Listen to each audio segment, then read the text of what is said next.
You're tuned into the Writing Community Chat Show, the live streaming YouTube podcast that brings you the stories of authors, screenwriters, and more. Indie or established, this show's for the community, and we invite you to be a part of it. Head to thewritingcommunitychatshow.com for more info. The WCCS. Together as one, we get it done. Hello and welcome to the Writing Community Chat Show.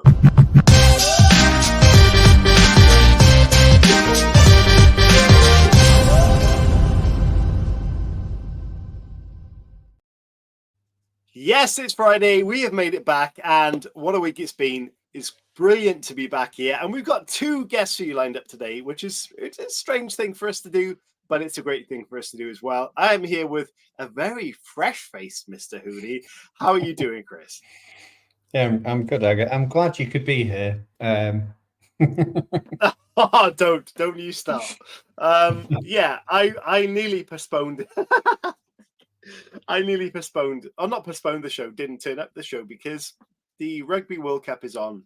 And as a very passionate Welshman who supports Wales, obviously, in the world of rugby, we had a very easy quarterfinal against Argentina and things kind of went sideways. So therefore, I am not in the semi-finals tonight, being very excited.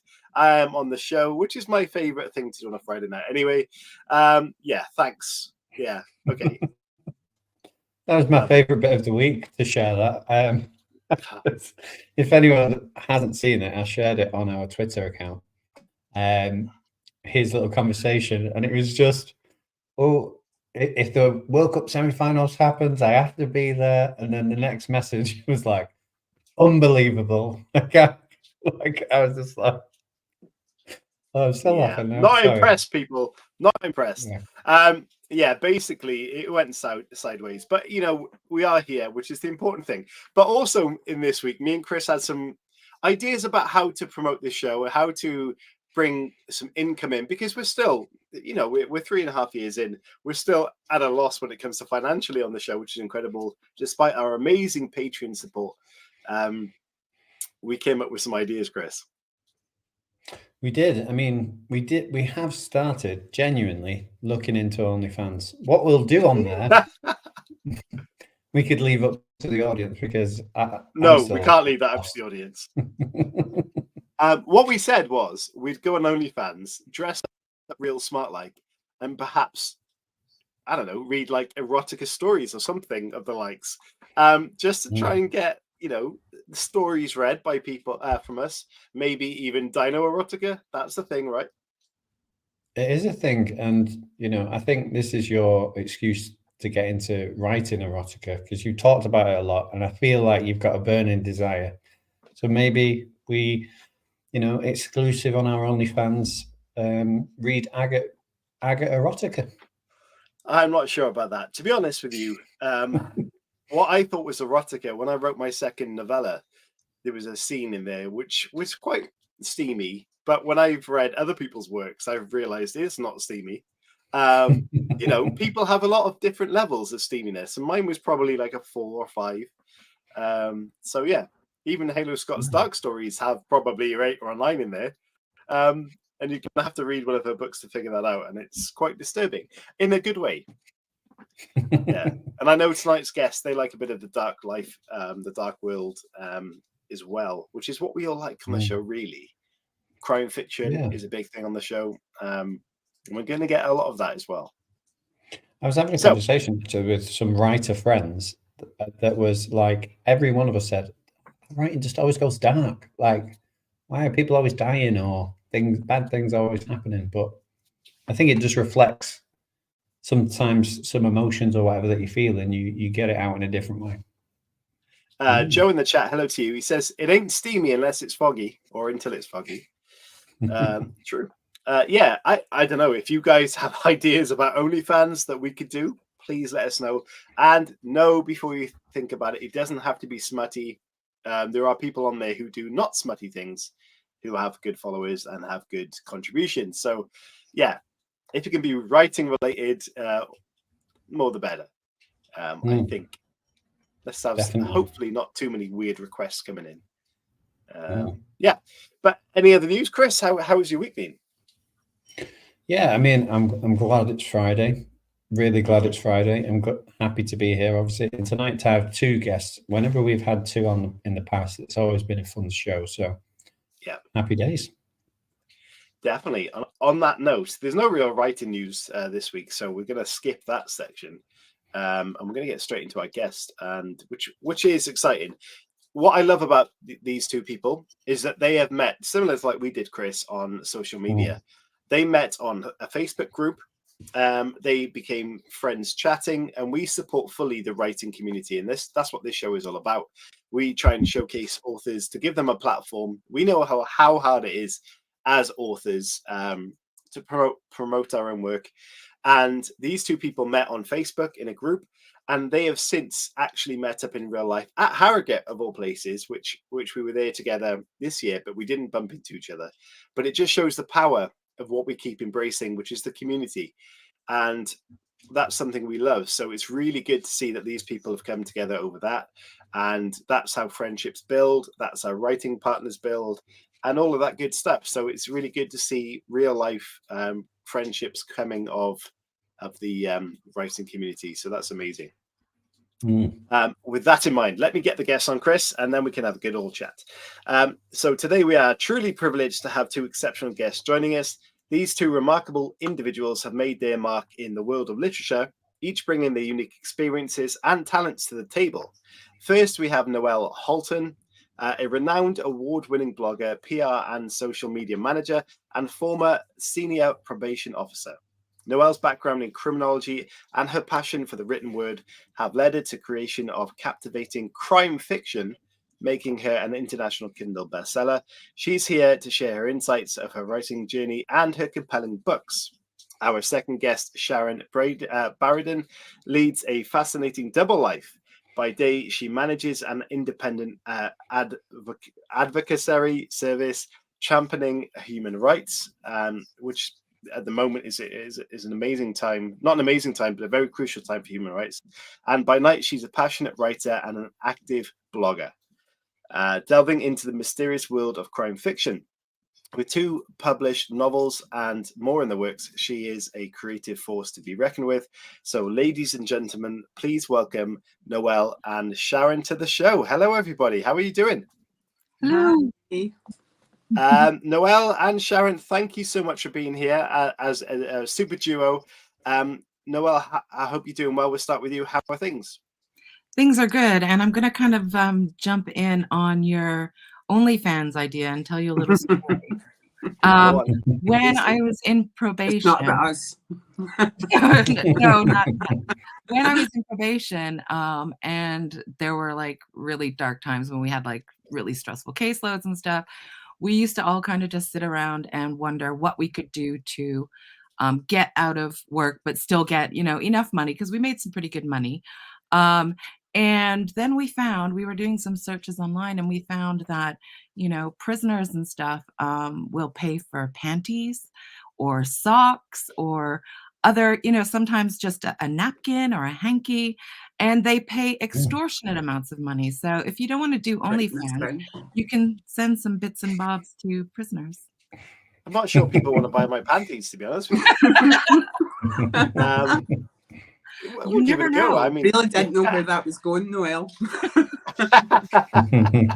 So, Noelle, where in the world are you joining us from tonight? I am West Midlands way, so I'm in the middle of England, in a small little village, North Warwickshire. I almost gave out my address there, which would have been really Don't do that. No, don't do that. Yeah, don't do that. Is that near the West Midlands Safari Park? No. Oh, okay. Total opposite end. Nice. No, I don't know why that's nice, but yeah, cool. Sharon, thank you so much for joining us. You are coming from the world of Scotland, I believe. I am indeed. So I hope you've got subtitles for those that can't understand me. I just want to say thanks very much for that introduction, and I'm going to get you to write me some bios for work. You made me sound like really intelligent there. So I hope we don't disappoint tonight, or I hope I don't disappoint tonight. So yeah, I'm coming from Kirkintilloch, which is a small town, probably about 20 minutes, sorry. Noelle will laugh at me. Oh, fuck her 20 minutes. 20 minutes. That's about 20 hours.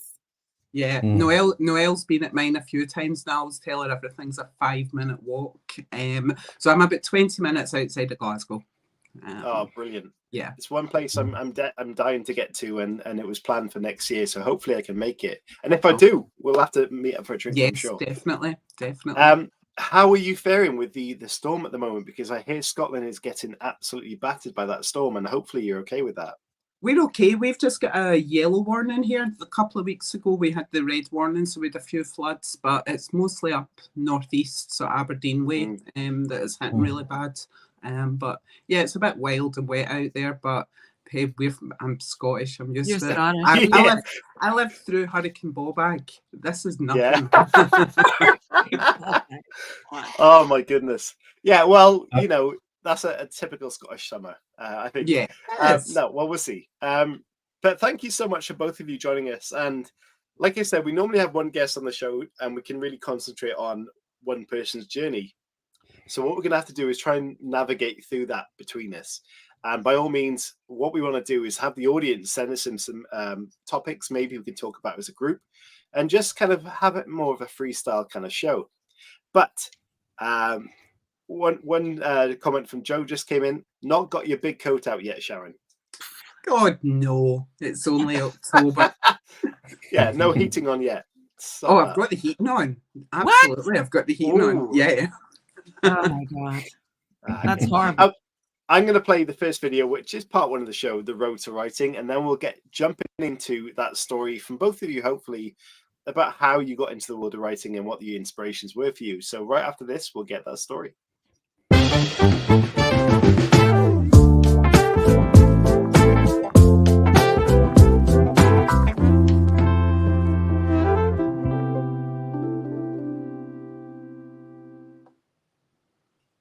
So who wants to go first? No, I'll volunteer you. Noelle. Noelle's going first. What were your inspirations to get into the writing kind of life, and what was that first step for you like? Well, I never really had, you know, I didn't grow up thinking I want to be a writer. I grew up thinking I wanted to work in the criminal justice system. I wanted to work with offenders, which is what I went on to do. But in high school and stuff, I did kind of dabble with stories, and I had a teacher once.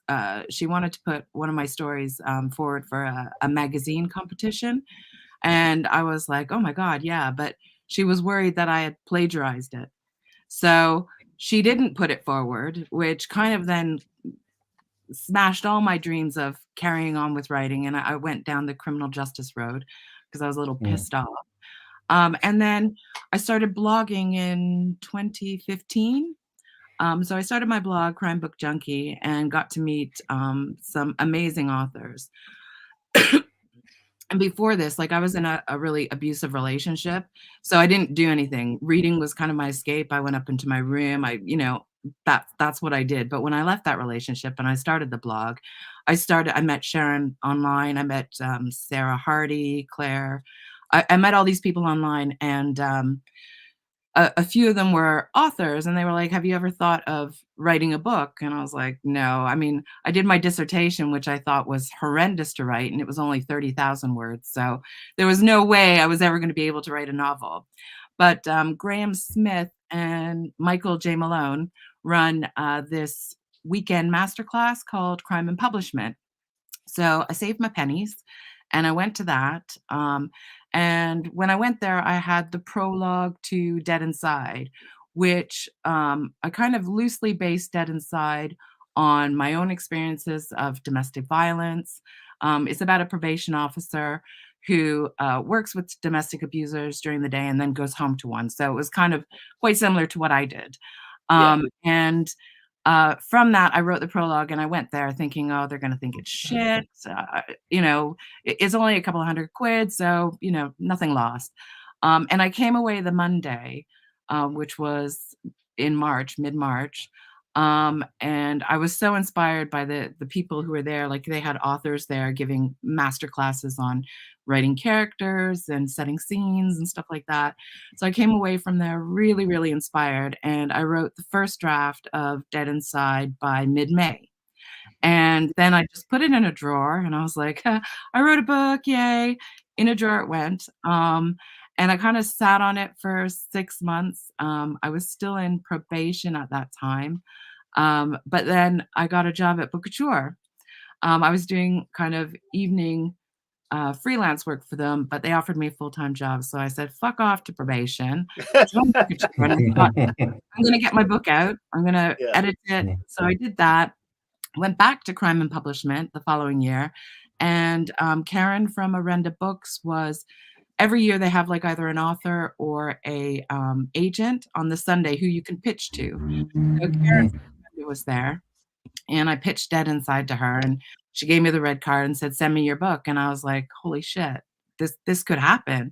Um, I went away really, really kind of like, "Okay, I'm gonna really get this book into shape."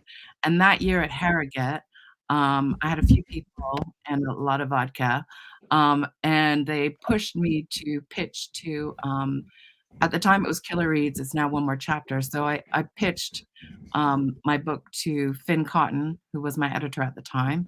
And he said, "Yeah, that's great. I love it." Monday he contacted me and said, "Send me the full manuscript." Wow. And by the following week, and I was submitting to other places as well. And by the following week, I had 3 offers for the book. And then I kind of liked what One More Chapter wanted to do with the series, and they offered me a 5-book deal, and that was it. Wow. Yeah. First thing, I was going to take you back, but I don't think I've heard on the show over 200 plus interviews, 250 probably now. A 3-book deal is common. A 5-book deal, I don't think I've heard of. Why do you think that was a 5-book deal? Where did that come from? Well, it started out as a 2-book deal. I should probably clarify that. I got a 2-book deal, but before the first book was out, they offered me 3 more. So, That's I don't incredible, know. yeah. I guess they thought the series was something because the series itself is, about a multi-agency team, so it's not just a detective solving a case. It's the work that I did in probation and the work that, I see in criminal justice all along. It's not just the police who solve the cases. You've got Yeah. probation, you've got housing, you've got social services. So I kind of have this ensemble team working to solve the cases, which I guess at the time was its unique selling point. Yeah, that's fantastic. What an amazing story. But rewinding that right back to where you said you had a story that was classed as plagiarism that wasn't approved or taken forward. How did that knock your confidence as someone who had created that and felt like this was your journey into the writing world? You had a story, you believed in it, and then suddenly it was shut down. Well, how did that make you feel, and how did you step forward after that? It made me feel like crap, and that's when I stopped writing. Because during high school, I did a lot of English creative writing. I wrote a lot of poetry, like really depressing teenage poetry, but poetry Yeah, nonetheless. I had books and books and books full of it. So I guess at some point I thought, because I was an avid reader, I thought maybe writing might be something I'd be interested in.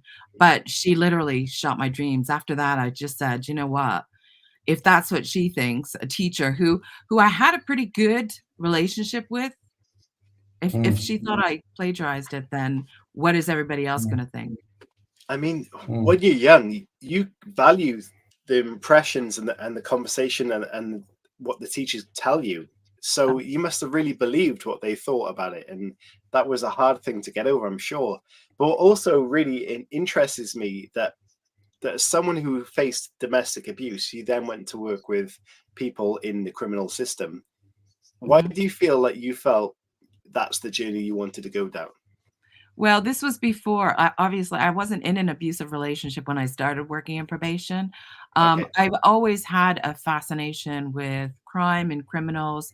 All my degrees in university and my master's in criminology all focused on, the crime, prison systems, all that kinda stuff because, I just wanted to really understand what makes someone go down that road, and I've met a ton of different people with different stories. Some, you know, like my last few years in probation, the last 10 years in probation, especially, I worked in a prolific and priority team where these are people who are just generational criminals. You have their moms, their dads, their sons. So I knew with them, it wasn't about rehabilitation. It was about monitoring them and making sure we were managing their risk. But before that, I was working with a lot of substance misusers whose stories were horrific, the things that they went through. And it made me really understand a lot of why they ended up where they were. And of course, the system itself is broken. Like, it's just a revolving door. Once you're in prison, you know, you might as well get yourself a swipe card because you'll just be going back and forth, back and forth. So yeah, and then of course I ended up working with domestic abusers, and then I lived with an asshole, which wasn't good. But the weird thing is, like, people always say to me, and I suppose I personally used to think this myself when I was younger and in probation, you know, why didn't she just leave? Or, you know, why is she staying? But, you know, I soon realized that that's putting the blame on me. Like, it's my fault that I'm there. And there were 100 million different reasons why I didn't leave. And if you read any woman's story, they're almost the same. There's various different reasons, but it also, I kind of had these two split personalities because I was a badass probation officer. Like, people were scared of me. I was really at home. I wasn't like that at all. So it was just bizarre. And I'm so glad I'm kind of out of both of them. Because I can just be myself again. Yeah, Noelle, I was going to say, like, you know, obviously I'm really glad that you found solace in reading.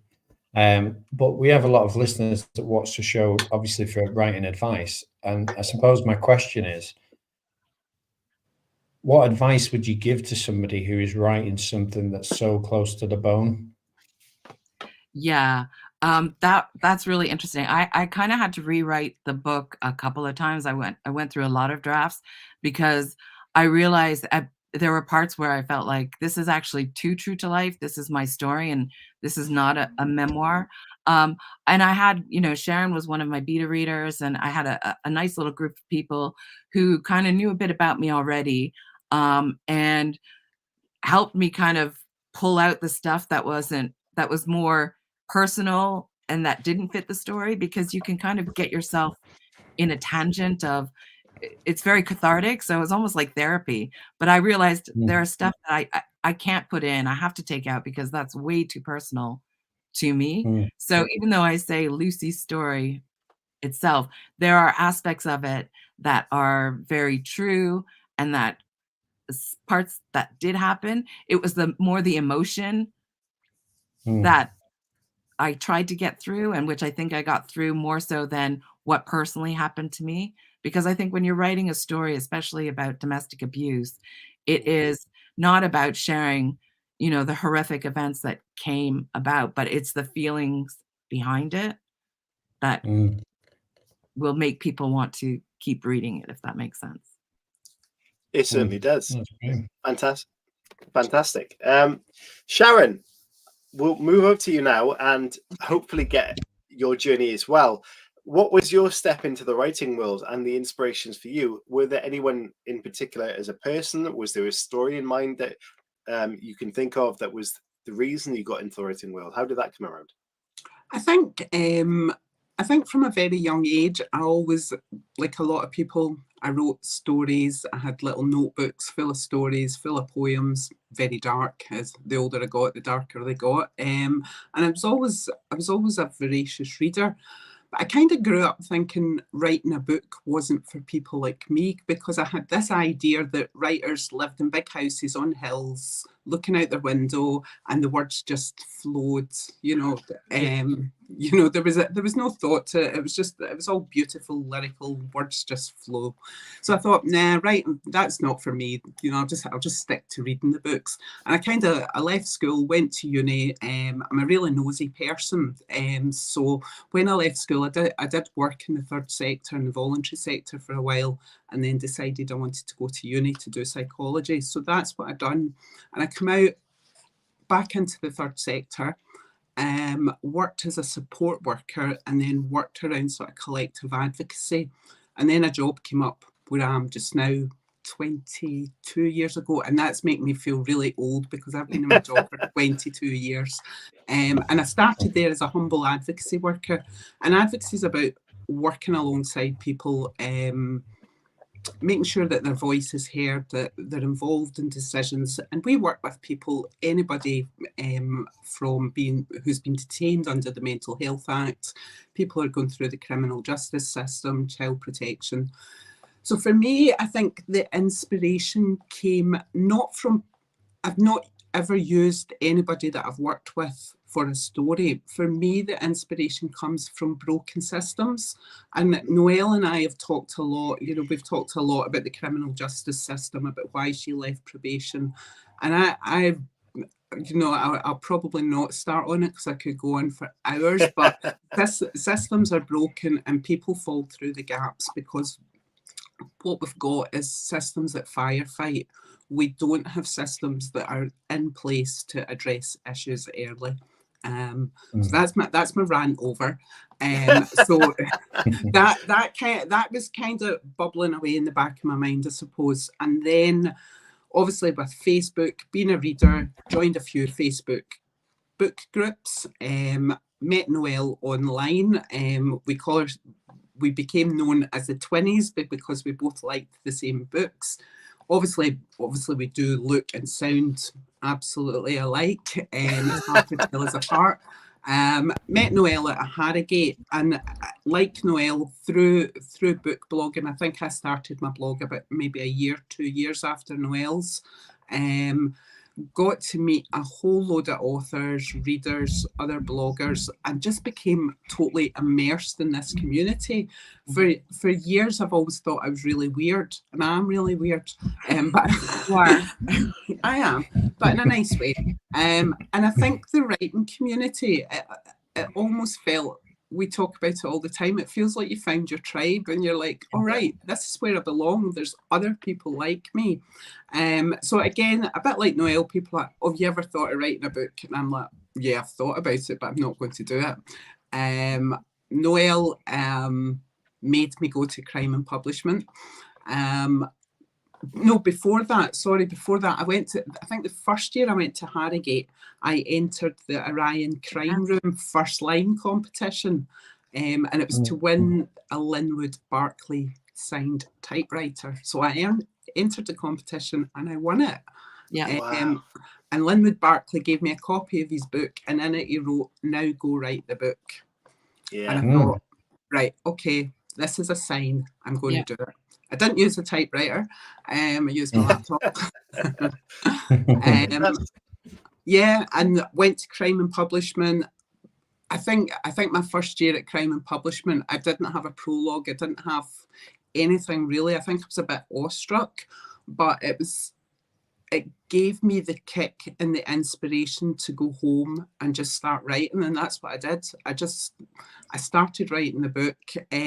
Thankfully, I've got, like Noelle, a good group of beta readers, and they're invaluable. I think especially for your first book, and you need people who are totally honest and who will rip you to shreds in a nice way. In a nutshell, it was a bit of, I'd always wanted to do it. I'm a nosy person. I meet up with my tribe. I win a typewriter signed by Linwood Barclay, and I go to Crime and Publishment, and that was me. It's incredible. A great story. Someone in the position then, they've stepped into the writing world, kind of like myself when I started. I didn't have that community.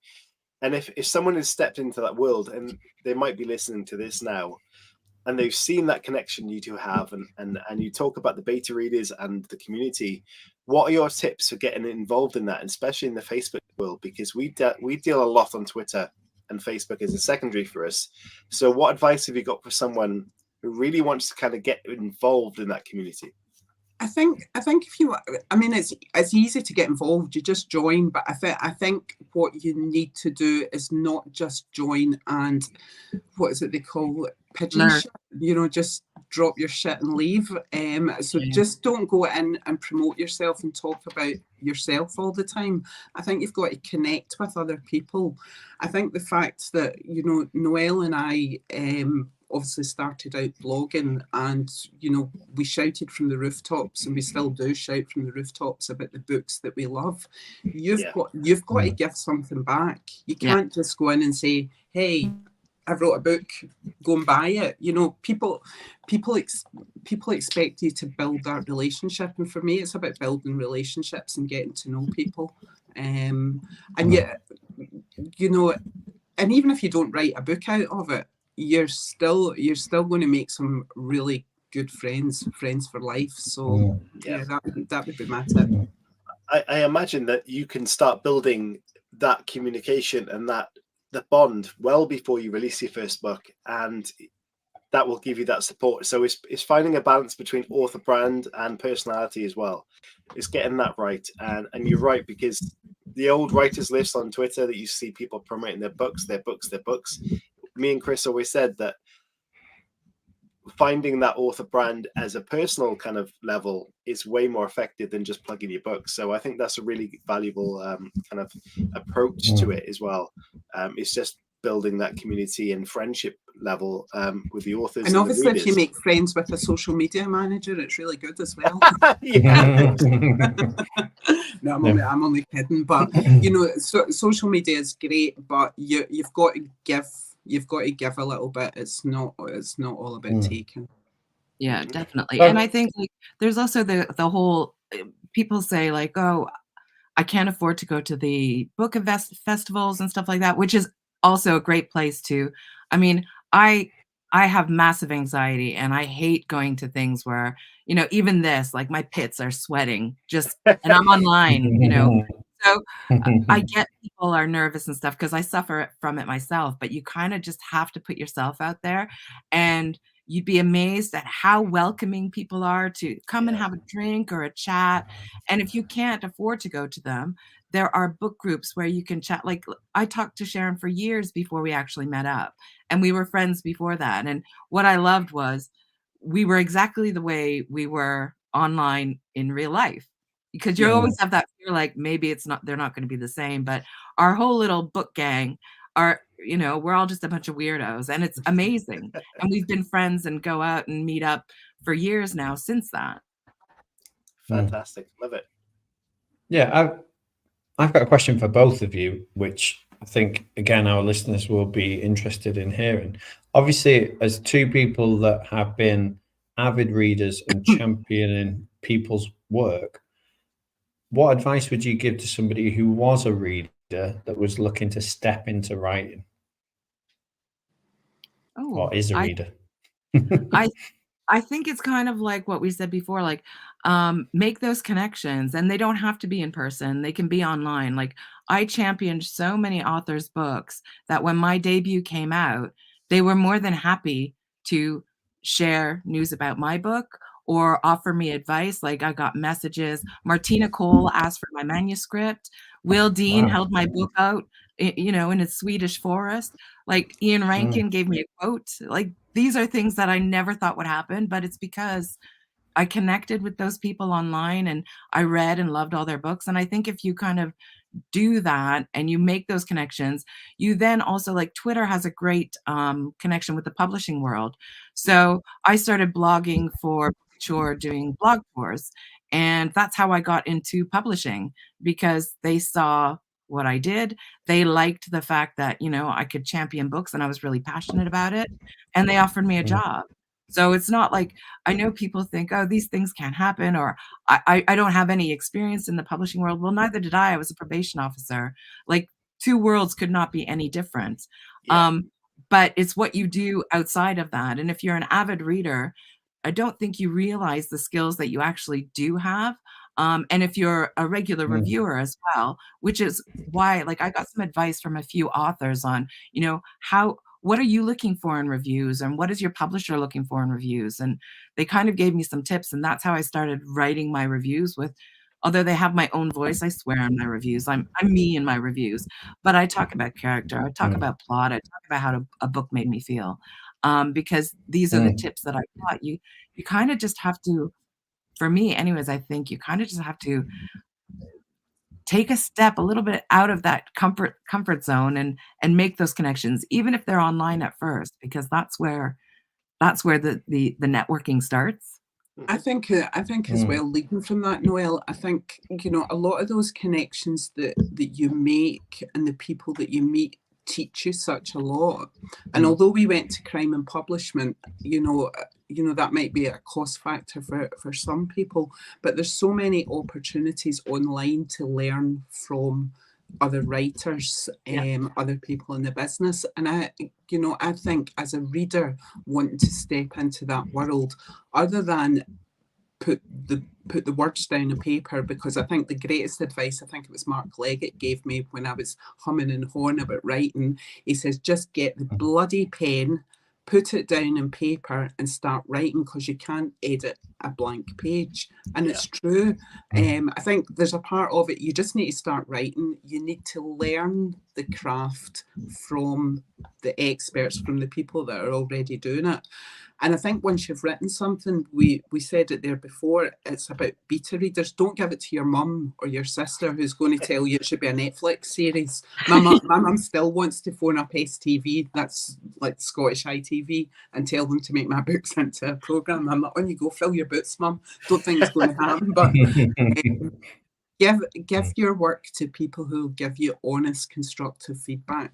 But also learn how to take that feedback. And learn how to take it, If somebody gives you constructive feedback, take it and learn from it and welcome it. I would hate for somebody to say, oh, this is the best thing I've ever read. So I give it to Noelle, because then I know she'll tell me the truth. It's true. We're brutal. We're like best friends, but we rip each other apart. And we both beta read for Graham Smith sometimes, and he'll message me and he says, did you and Noelle actually discuss that? Because that's the same comment you're giving me. And I'm like, we're both picked up in the same things. So. Yeah, that's amazing. Right, we're going to move on to the second part of the show. Just before, I like to read this comment. Anna says, my mum would never say that about my book, about my writing. She'd hand it back covered in red pen. Oh, that's amazing. That's what you need. Yeah. The second part of the show, which is What's the Story? We're going to hear a little bit about your books, guys. And what we like to do is we'll start with Noelle, over to Sharon, but pitch your stories for us, if you will. And then we'll see if the audience have a connection to that, and hopefully they'll pick it up. And you can get the links in the description as well. There it is. It's up in the top corner. It's in Noelle's hands, and we'll play this little video and we'll get on to the stories right now.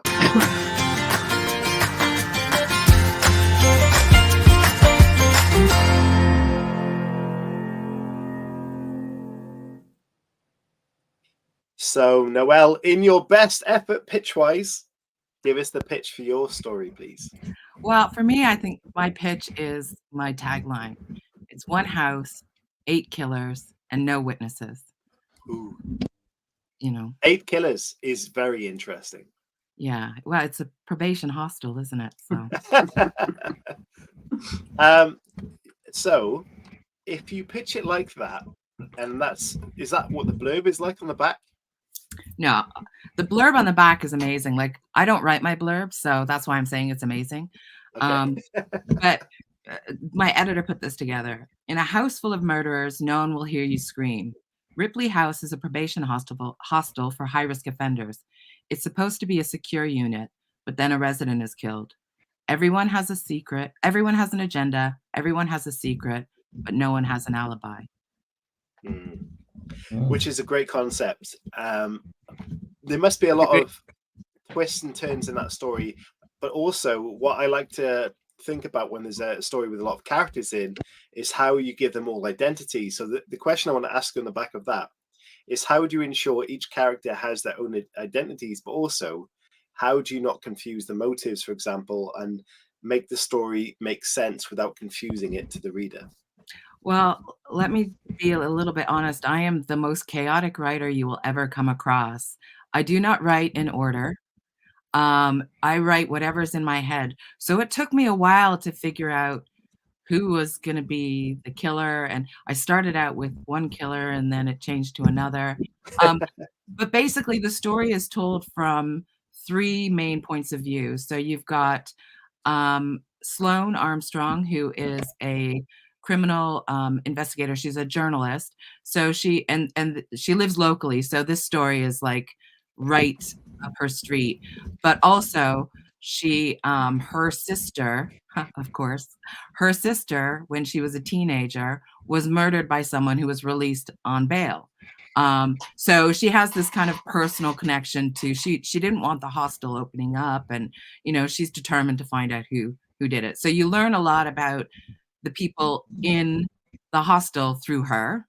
Yeah. We also have Helen, our nosy old neighbor, who is convinced that the hostel opening up beside her had caused her husband's heart attack. So she tries to be cunning and volunteers to be work in the hostel in the kitchen. So she wants to find out who's committed this murder, but she's not actually upset that the murder happened because she thinks that this will help the hostel get shut down. And then we have Jeanette, who is the probation hostel manager. So again, you learn about the history of all the people, the suspects, but you also learn about what a shambles her approved premises is, because of how shitty the criminal justice system in general is.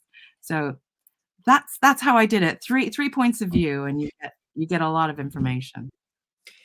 What I love to kind of discover with people's writing is, especially when you've been down the academic route, which you both have, is also the life experience, how much that plays into it. And clearly that's a reflection of your career in there as well.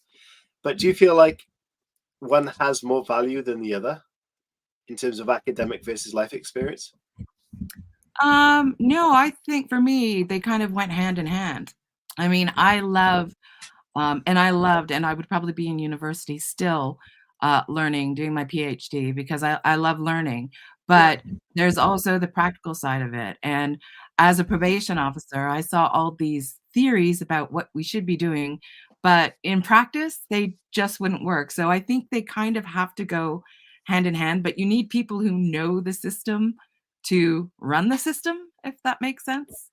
Yeah, certainly. Noelle, with writing this sort of book, obviously you've got a murder amongst murderers. Mm-hmm. How do you create any sort of empathy, or is it about creating empathy? Is it about creating mystery? And what advice would you give to somebody who's trying to create the same sort of feel in their books? I think this one was a bit strange because the person who was killed was a resident of the hostel. So he was a nasty piece of work that nobody was really sad to see go.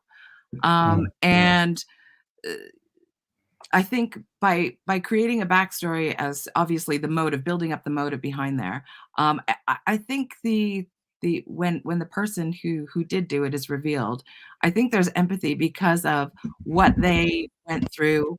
And I don't want to say too much, but the reasons behind it. So like, even with killers, like I love writing from a killer's point of view. And like for Dead Inside, for instance, it's a vigilante killer and she's murdering domestic. They are murdering domestic abusers. Nobody heard that. Edit.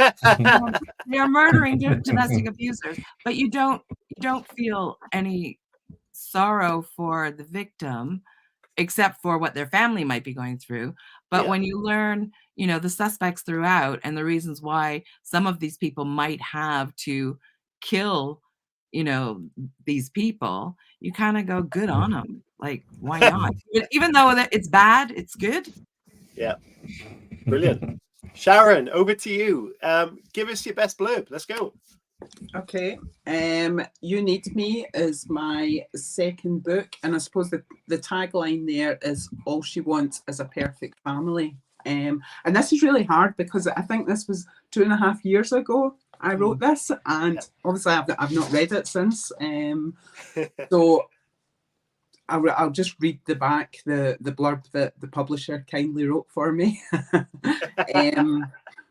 All she wants is a perfect family, no matter what it takes. Your secret didn't die with me.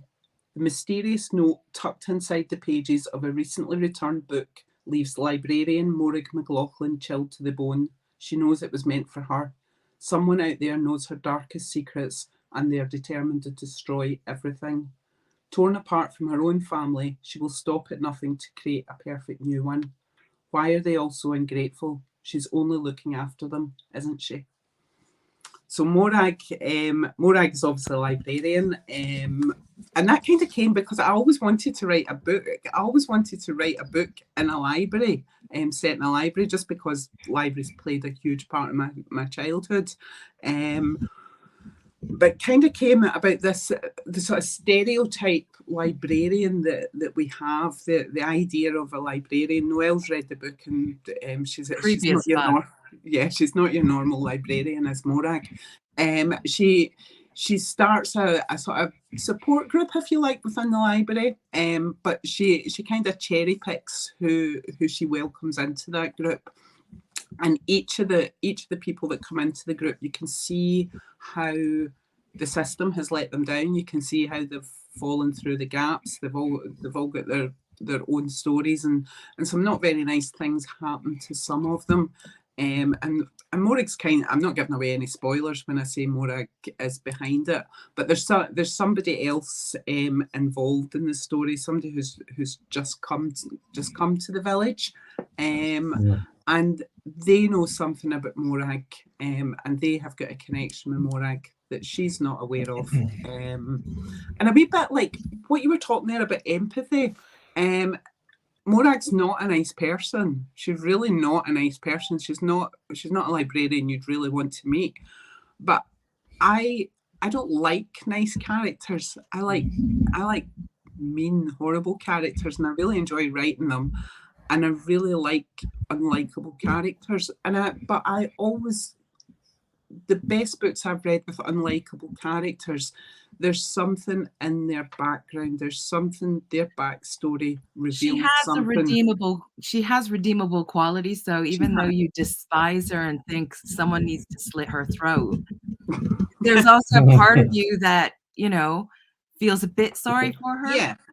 The shit life. So yeah. Both of you have clearly got experience and have characters that are unlikable characters with dark kind of histories and current kind of personas. What can you give people who are wanting to write that sort of character, experience-wise, or tips to make that character the right kind of character? Work in probation. No. Okay. No. I think to make an unlikable character, because it's easy to write a horrible character, but a reader needs to connect with your character, whether they're rooting for them or whether they want them, their throat slit or whatever.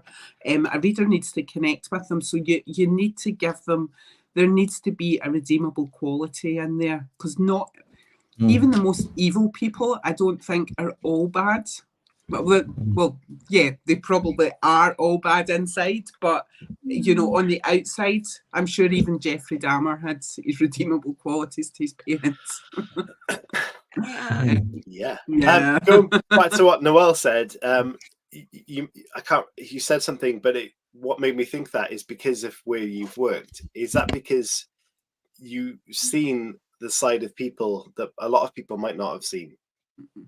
Yeah, I mean, I think for me, it may be a little easier because I have seen that side, and I can use, a lot of my characters, I have taken characteristics from different people I've come across in my history of probation and working with people, whether that be staff or clients, let me just say that.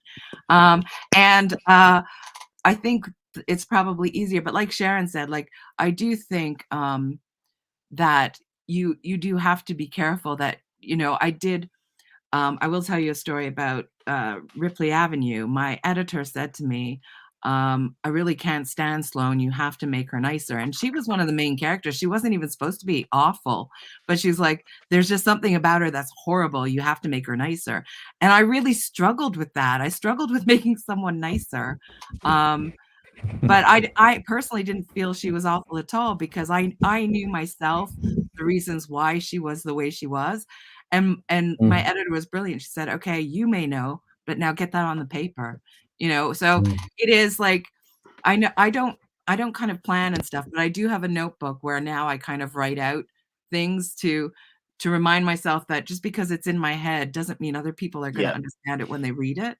I think that's a really valuable tip, that you might think something and understand it, but does that represent what it says on the page? I think that's really valuable to try and comprehend and understand. Because I kind of use track changes for that when I'm doing my manuscript. When I put something down and I think, right, I know exactly what this means, and I put a wee comment box so that I go back when I'm doing my editing to say, right, you know what it means, Sharon, but you need to let other people know in some way. How do you address that at that point then? If you've highlighted something that is like, yeah, I get this, it might not be transferable to the reader, how do you approach that? For me, well, I think for me it's a psychological thing. As soon as I put it down, it's sticking in my head. I'm like Noelle. I'm a chaotic writer. It suits my chaotic mind. And I think it is about, once you know where your story's going and you're through the story, you're able then, because you've got that in your mind, you're able then to go in and either at that point where it feels right in the story, or when you're editing and go back and saying, right, okay, this is where I need to seed those little nuggets in, so that that I'm dropping those hints there for the reader. I wish I could plan everything, and I wish I had all those lovely color coordinated notes and all the rest of it. But my Handstands are the winners of the writing world, I tell you. Yes, absolutely. We get the fun of the writing. Planners get to plan, and that's boring for me. Chris, you're a kind of mixer, right? I think I'm more of a planner now, but that does tie into the question that I was going to ask, which is, you've both got amazing hooks for your books. That'll rhyme there. So what advice would you give to somebody about, like, what is your process? Do you create the hook before you create the book, or do you have the book and then go back and refine the hook? I think for me, I always, I write my prologue or the first chapter or the hook first. So I know exactly what I want to write about. And then I run it by Sharon, Graham, Sarah, and Claire. And I say, what do you think of this? And if they come back to me and say, oh my God, that's fucking amazing, or well, actually I have no idea what you're talking about, I'll know whether it's good or not. But I often kind of watch something or see something on the TV or on the news, and then add a really awful, what if to it. And, coming from a publishing, working for a publisher, hooks are it. Like, if your book does not hook a reader from even the cover or, the first line, you will struggle, because that's what publishers are looking for. They're looking for that, amazing hook and, the next bestseller. So I think for writers nowadays, it's pretty hard, because I think before commercial fiction really kind of took off, if that makes sense, people could write really amazing stories and readers would buy it. But now readers want that quick, why am I going to keep reading this book? And if it's not within the first prologue or chapter or first line or cover, you might as well kind of go, oh, I need to go back to the drawing board, because I need that hook. Yeah. Great advice. Okay, we're going to move on to part 3 of the show, which is your chance to give some questions into it. Sharon was just about to say her amazing process. With her. Sorry. And you caught her up. My amazing process is no process. I think I kind of start off with a scene in my head. And I think a bit like Noelle, it's about being aware about what's going on round about you, those little nuggets of conversation you hear, when you're out and having a cigarette, or when you're standing in the queue at the shop, or, I've heard stuff at conferences and I'm just like, wow, what if that happened after that? So, it's just those little nuggets. And for me, the kind of the hook, the tag doesn't come till probably about halfway through the book. And with You Need Me, I actually, I completed that book, sent it into, for its edits, got all my edits back. And when I was going through the edits, I completely changed the end of it, like completely turned it round. And I sent it back to my editor and said, I hope you don't mind, but I've kind of changed things a little bit, like a lot. And thankfully he came back and said, no, it worked really well. So for me, that sometimes doesn't come to halfway through the process, because I start with a scene in my head and I have no idea where it's going to go and where it's going to end. Which I like, because as soon as I know where something's going to end, I'm just it's like watching a film again. I just want, get this part over because I know what's happening. But that's just me. Could certainly relate to that. Love it.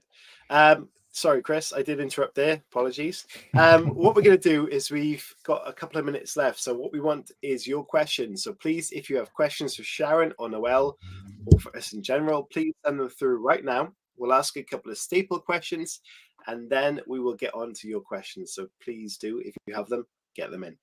This is part 3, community questions.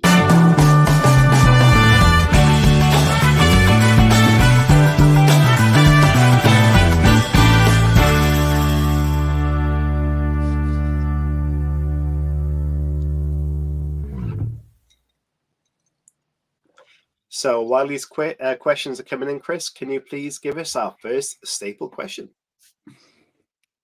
I can, but I was going to ask a question that has been in my head pretty much since the start of the show, because Sharon said about the hurricane. No, it's not a serious question, so I don't really want to ask it. Ask the question, Chris. Come on. Please ask me non-serious questions. Answer them better. Because you said there was, I think you said storm, and it sounded like ball bag. Hurricane ball bag. BAWBAG. Ball bag. Ball bag. Right. Okay. I put a BALL there, and I was like, Sharon, ball is ball. So I have a very good Scottish friend, and I'm very familiar with the phrase ball bag, but Chris clearly is not. No, I was just like, it's a big storm in Scotland a few years ago, and we named it Hurricane Ball Bag. There's lots of jokes about it, so that's good. Yeah, that's what I thought. I thought, we've had a lot of Scottish authors on the show. Ball is ball, and well, I'm not going to explain what ball bag is. This is a grown-up show. Go for it. But no, we get it. Yeah, no, we've had a lot of Scottish authors on, and they're all. They've always been really funny. And I thought when you said it, I thought, yeah, the Scottish would call a storm that, definitely. More serious question. I want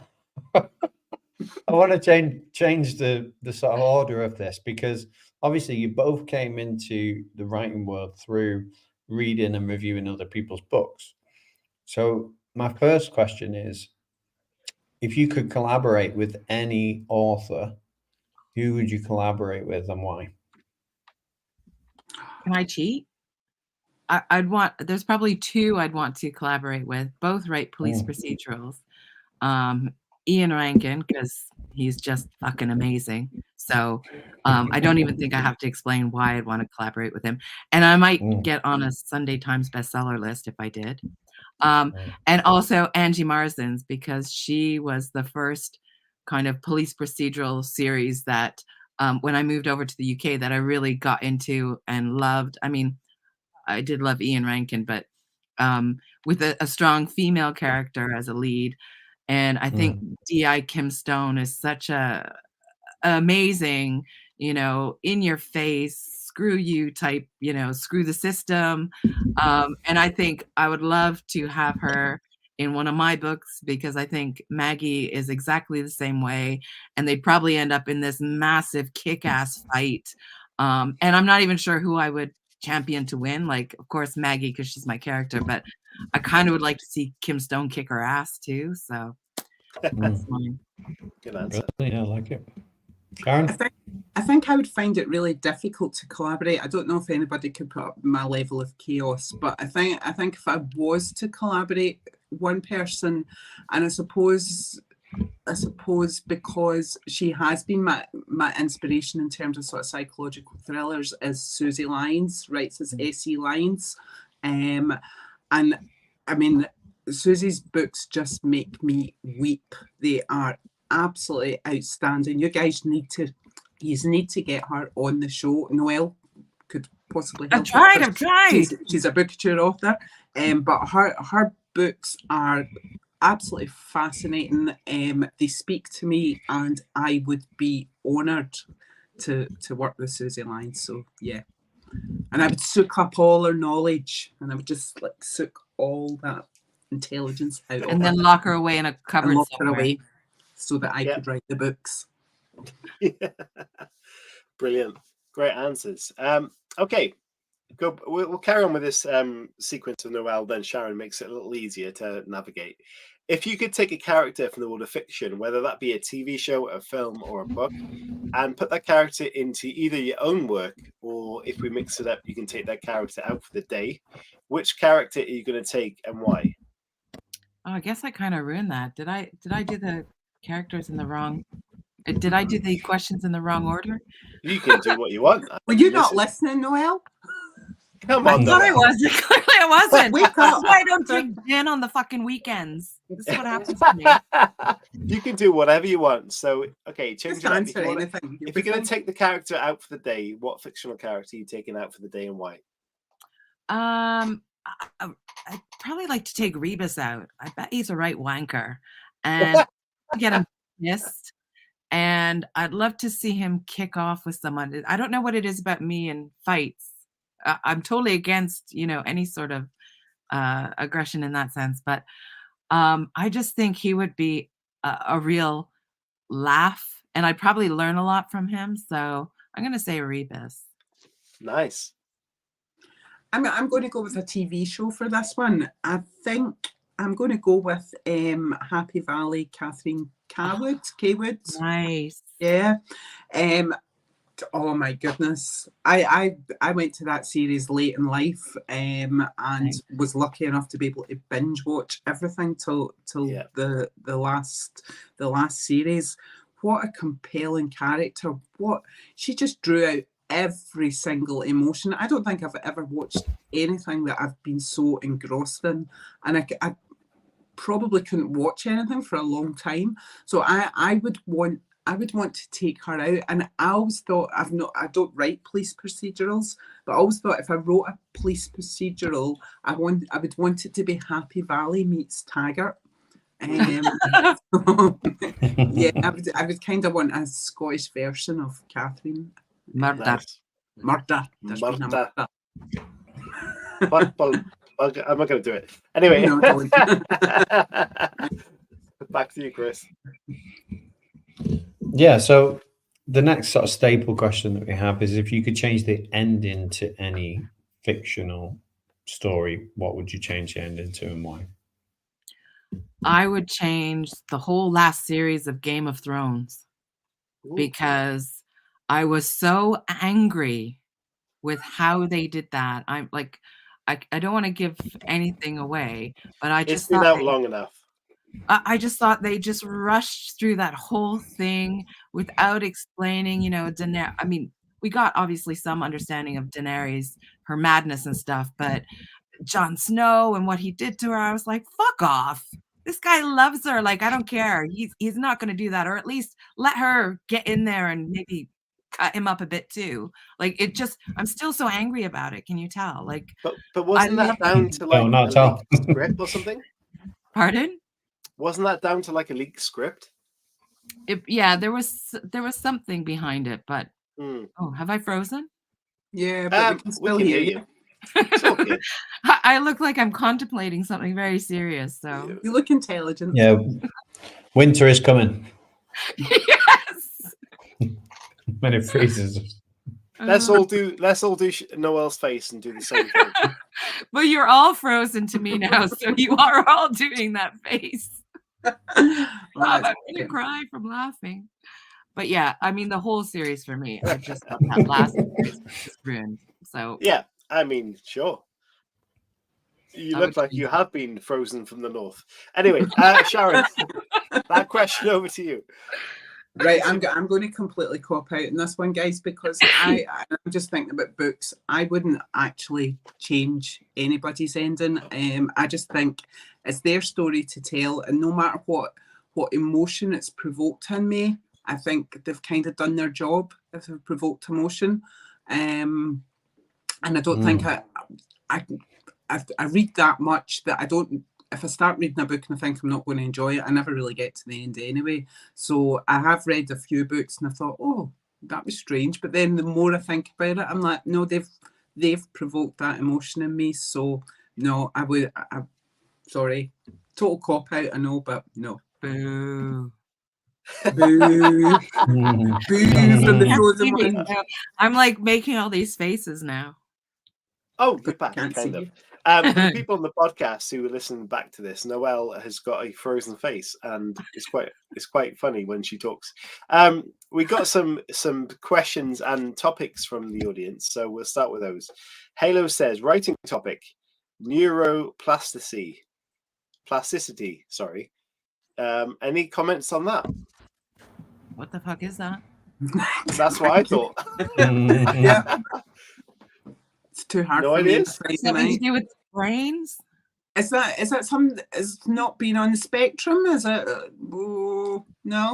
Sorry. Well, Anna said underneath, yes, Halo, like she understood that too. So please enlighten us both.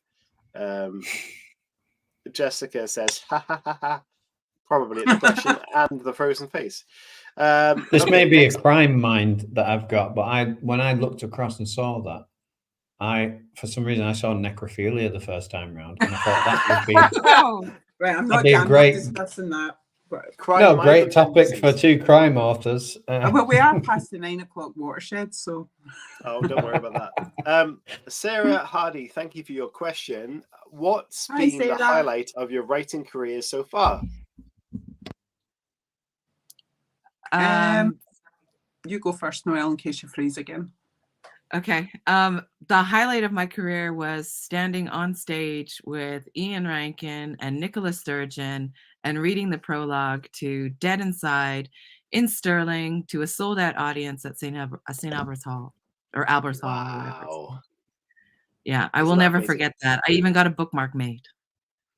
Yes. What were you feeling like when you before you stepped up on the stage there? Well, Sharon knows I was shitting myself.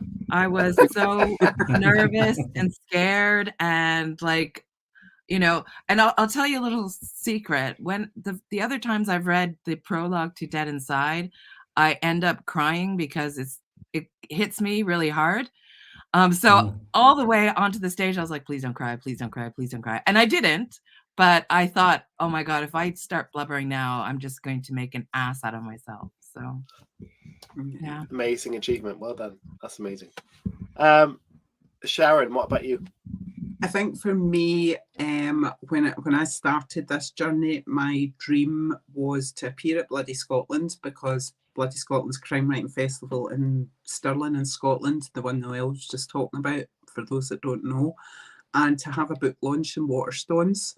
And both of those things happened to me. So for me, whatever happens now, those are my two defining moments. I was on the stage at Bloody Scotland and I had my book launch in Waterstones in Suckyhall Street in Glasgow, which is my favourite writing haunt as well. So, amazing. That sounds fantastic. Yeah, thank you for that question.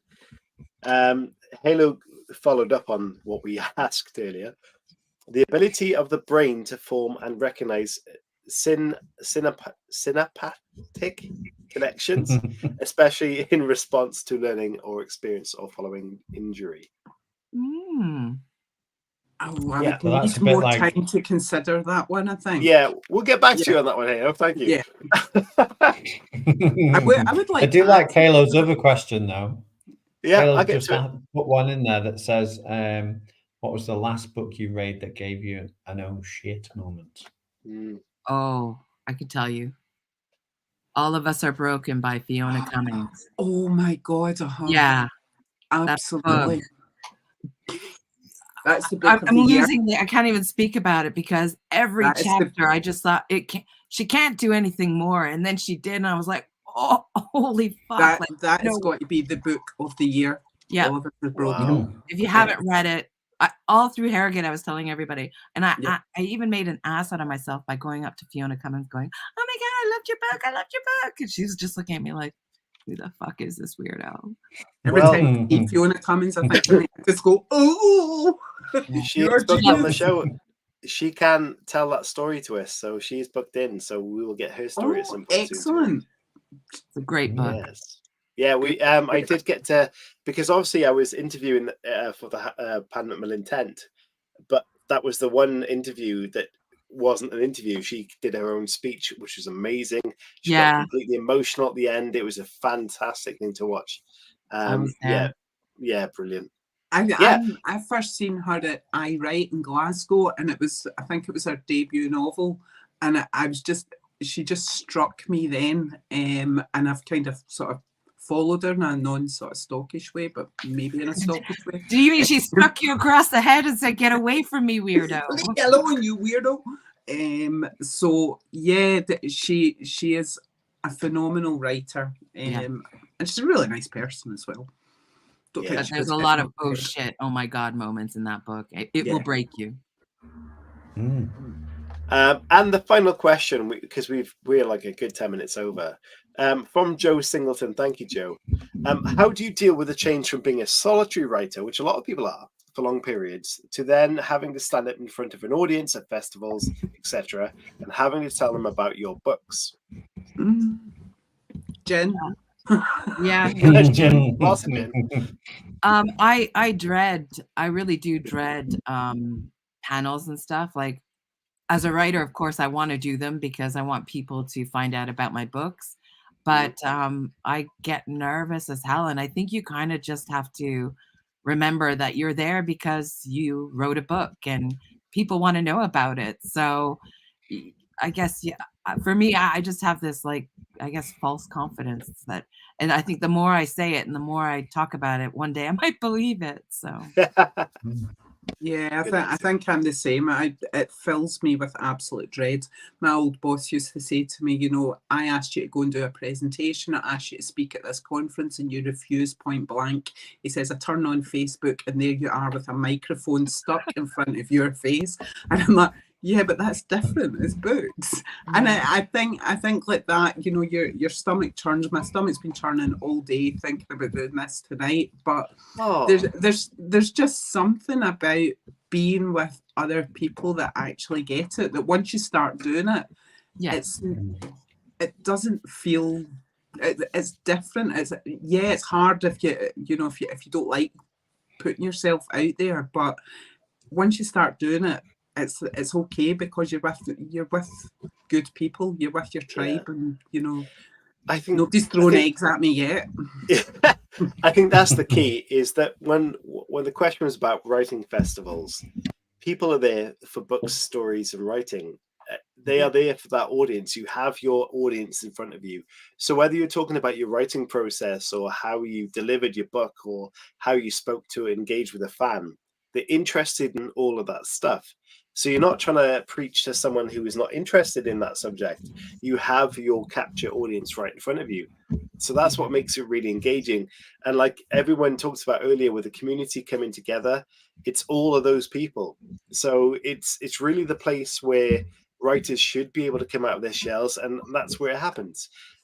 All of us have been to Harrogate, and it's an incredible experience where you can network with publishers, with readers, with writers, and there is no sense of groups or segregation in any sense. Everybody welcomes everybody, and no matter if you're a New York Times bestseller or an aspiring author, even though I hate that term, you can go and chat to everybody. And you've still got to queue at the bar. Yes. I still got the free bar. Bloody Scotland. Come to Stirling, bloody Scotland, September 2024. Yeah. And you get the same experience. It's been on our list a few, because everyone at Harrogate talks about Bloody Scotland as well, ironically. Yeah, amazing. It does seem like it's well, I don't want to judge festivals, but it seems like it's the better festival, Bloody Scotland.